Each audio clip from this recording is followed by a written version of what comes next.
This event was exploring how we are going to scale up innovations in food and agriculture research. Why is it important to Uganda? The agricultural potential in Uganda is enormous, and unfortunately, due to a lack of coordination, maybe different stakeholders are not able to come together, create that environment for scaling, reaching larger numbers of people. And we need to look at scaling out to reach larger numbers of people, scaling up to make sure that the policies are in place, laws and regulations that enable or provide enabling environment. But we also need to look at what is called scaling deep, changing attitudes, mindset. It can be little things like the way cassava is dried or the way vegetables are transported to market, but it might be something much bigger, which is around business ethic or changing gender relationships and the way women are viewed, their role in agriculture. We designed this ARF specifically for applied research, so that the research does not stay within the boundaries of the academia. The most important feature of ARF is that it is built on multi-stakeholder collaboration for research that should have an impact in society. There were 10 ARF projects in Uganda. Most of them have finished up now, and we wanted to have an exchange with them on their results, but also to discuss issues that were focused around the themes of assumptions, partnerships, and then most importantly, the private sector involvement and the scaling in, out and deep of the project. Why is it that all this good research that has been going on during the time that NARO has been created, which is more than 20 years now, agriculture sector has not grown beyond 3%? The researchers only talk to themselves. They don't open out and talk to beneficiaries, the end user. The end user being the farmer, the value chain actor, or that entity needs to be part of the design of the research agenda. Before we embark on any research process, we need to consult with the farmers and understand what their real problems are. What is it amongst the suite of research results that we see is likely to drive adoption of research results? It could be nutritional benefits that are going to drive that demand. It could be that you are coming up with a research product that maybe shortens processing time. There may be several other research results around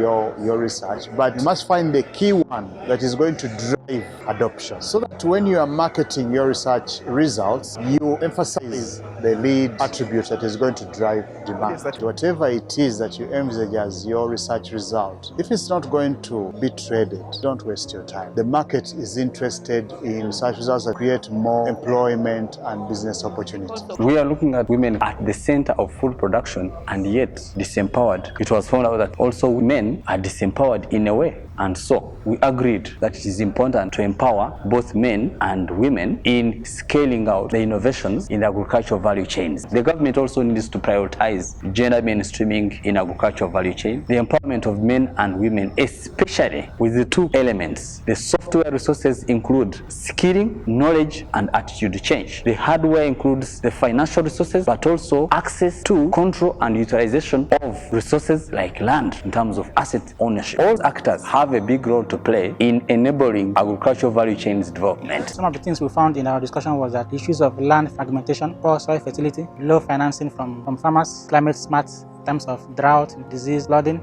Those are issues that need to be scaled up. They have to be in tune with the climate change that is happening all over the world right now. When you go out in the garden or in your factory to produce something, do you actually consider the health impact in terms of nutritional content that output or that product you have produced will have on a human being or on an animal? Which means if we did what we have to do right during storage or even during planting level, it can improve the nutritional content. While fortification, which is done at factory level, can improve and preserve nutrition contents in the food for human and animal consumption, so that we reduce malnutrition. Whatever you are doing in the agricultural sector, please ensure that you scale it up. That's when we shall realize impact and make it sustainable. We need to research on products that we think can have both local and international markets. We have generated very good information here. What are we going to do next? Sustainability doesn't really lie with the fund themselves. No, it actually lies how committed the different partners are in terms of what value they are creating. NARO has been able to generate a number of technologies that are able to contribute to food and nutrition security. Government has a role to play, but the various stakeholders also need to appreciate that they have a role to play, and then we have that partnership. They should understand their roles and play their roles in time. That's when we shall have effective